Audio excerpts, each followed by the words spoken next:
Berarti begitu kita sampai di atas puncak Kerinci, artinya kita berada di paling tinggi Pulau Sumatera, dari Sabang sampai ke Bakahuni gitu. Kita paling tinggi. Nah, itu di daerah barat.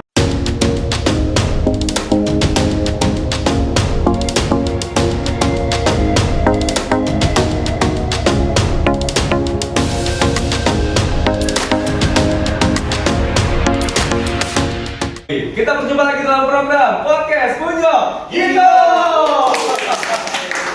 Asik banget pokoknya narasumber kita hari ini. Memang orangnya asik ya. Kita sudah menghadirkan salah seorang yang memang peduli banget dengan pariwisata yang ada di Provinsi Jambi. Dan beliau juga banyak sih kiprahnya untuk pariwisata. Dan memang juga sering banget terjun langsung untuk melihat bagaimana kondisi pariwisata yang ada di Jambi. Apalagi tamu kita yang kita hadirkan hari ini juga pernah menjadi juri ajang model pariwisata dan juga sebagai seorang pembina komunitas TVRI. Langsung saja saya akan perkenalkan, kita sudah kedatangan Bang Amril SIB.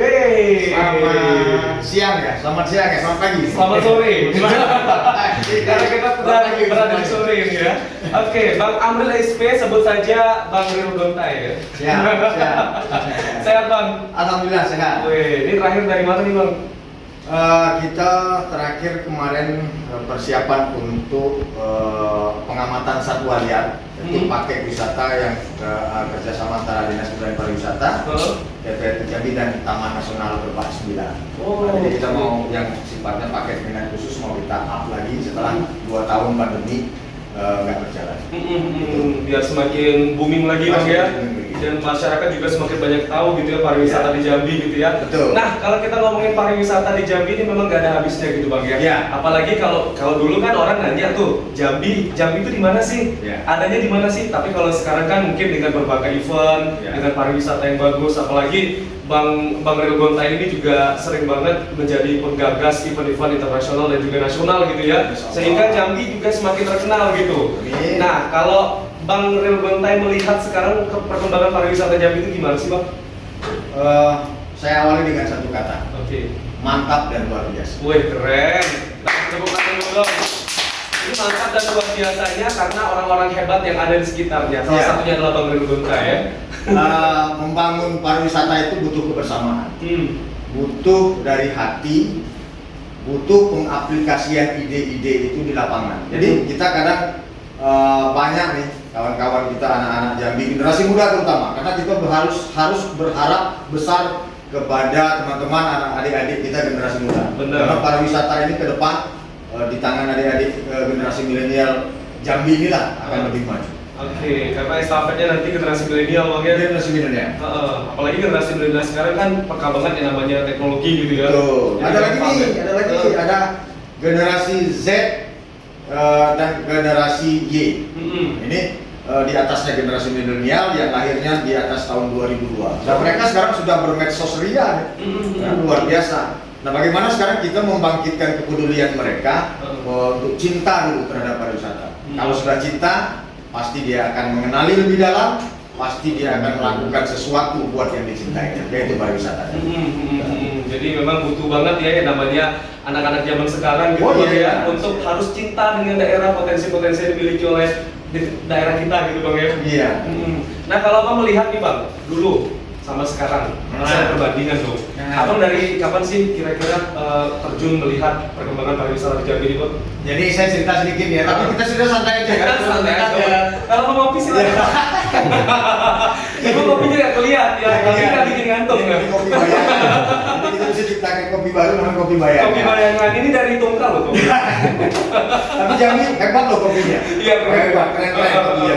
Nah ini salah satunya. Saya kira ini nggak kelihatan. Jadi begini, saya awalnya dulu juga pasti pariwisata Jambi karena saya belum mendalami tentang pariwisata itu sesungguhnya apa. Ternyata pariwisata itu tidak hanya sebuah objek yang kita bisa lihat, kita nikmati yang ada di alam saja. Kita berbagai banyak kan besar hanya alam saja. Tapi bagaimana kita artinya mendorong pariwisata ini dari berbagai sisi. Jadi ekonomi kreatif itu juga pariwisata. Jadi orang berpariwisata itu 3S. Something to see, something to do, something to buy. Tidak artinya. Kita pakai bahasa Indonesia. Iya. Jangan ketawa-ketawa baik kamu kru ya. Tidak artinya. Kira-kira kita lihat C-nya aja, C kita lihat. Misal kita mau ke Candi Muara Jambi. Berarti something to C-nya kita mau lihat candi. Candi, ya. Apa itu candi? Oh, kita Benar. lihat. Sudah tahu kita candi, kita mau do-nya mau kita bisa melakukan apa? Gitu. Oh, kita di sana bisa bersepeda, bisa melihat atraksi wisata, tarian segala macam. Kan gitu. Puas kita bermain, berinteraksi dengan masyarakat sekitar, berinteraksi dengan candinya sendiri, Benar. dan peninggalan-peninggalan sejarah dan budaya yang sungguh luar biasa di sana. Kemudian kita mau pulang, kita lihat to buy-nya apa? Artinya kita ingin oleh-oleh. Misal kita punya keluarga dari Jawa atau dari Kalimantan atau Sulawesi, setelah ke candi, mereka butuh sesuatu yang ingin mereka bawa ke daerahnya. Benar. Mengatakan bahwa saya sudah ke candi loh. Benar. Ini loh buktinya saya ke candi. Artinya cendera mata, oleh-oleh, kenangan tadi. Nah, inilah yang harus kita dorong bersama-sama antara bahu-bahu antara masyarakat juga pemerintah. Artinya pemerintah nggak bisa kita biarkan sendiri bekerja, butuh masyarakat. Artinya kebersamaan. Jadi 3S Bang ya. 3S. Nah, ini harus terus digaungkan gitu Bang ya. Yang terakhir nih saya tertarik nih something to buy gitu ya. Ya. Tapi ada teman saya Bang, dia sering banget jalan-jalan tapi nggak ada pernah oleh-oleh Bang. Mungkin oleh-olehnya dalam bentuk bayangan kan. Bayangkan ya. Kita di kopi di depan kita. Jadi kalau kita melihat sekarang pariwisata sudah mulai bangkit lagi gitu Bang ya. Sudah Apalagi mulai sudah apa ya new normal sekarang juga gitu ya. Alhamdulillah. Apalagi pembatasan kan sudah mulai berkurang. Jadi sudah makin ramai gitu bagi orang datang ke Jambi ya. Nah, kita ngomongin masalah pengalaman Abang deh. Abang kan biasanya tuh sering banget nih terjun langsung untuk melihat bagaimana kondisi pariwisata di Jambi gitu ya. Sampai Kerinci bahkan Sungai Penuh juga sering.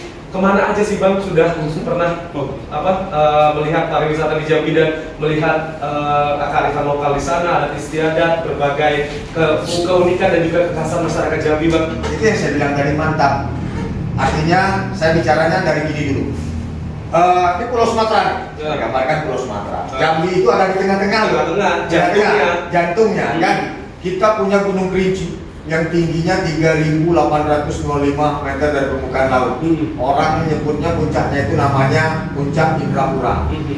Para pendaki mau naik ke Gunung Kerinci itu luar biasa banyak. Keinginannya, cuma kadang kan nafsu besar, tenaga nggak ada nih. Kemudian nafsu besar tapi nggak punya nggak latihan. Karena naik Gunung Kerinci beda dengan gunung-gunung lainnya, saking tingginya. Kadang-kadang saya seminggu yang lalu dapat laporan ada turun es juga di sana. Turun es. Artinya kan luar biasa Jambi itu, dan puncak Sumatera itu ada di Gunung Kerinci. Berarti begitu kita sampai di atas puncak Kerinci, artinya kita berada di paling tinggi Pulau Sumatera, dari Sabang sampai ke Bakahuni itu, kita paling tinggi.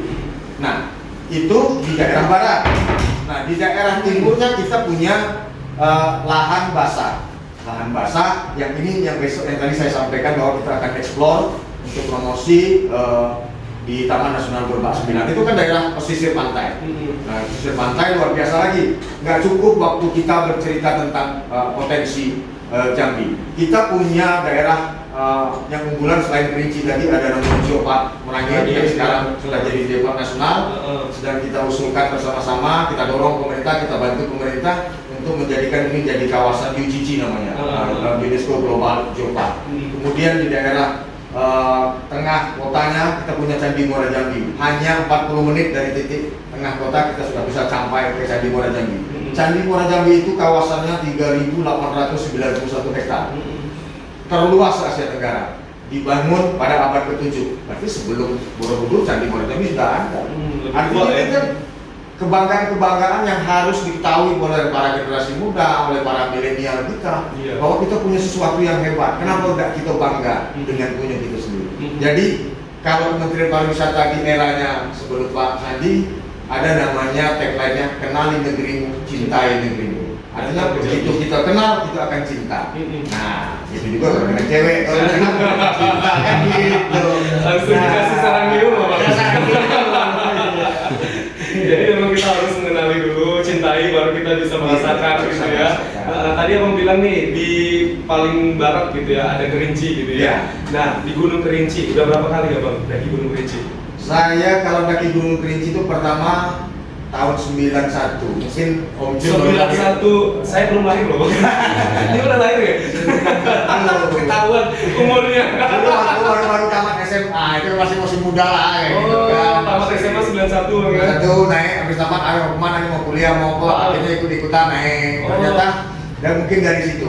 Dari situ tamat kita SMA naik gunung, turunnya pas kuliah. tapi asik. Nanti di akhir mungkin saya cerita tentang rencana kita juga ya Om Jun ya. boleh. Ekspedisi atap Sumatera. Boleh. Nanti di akhir saya cerita. Nah, gimana bang asiknya daki gunung tuh bang? Karena kan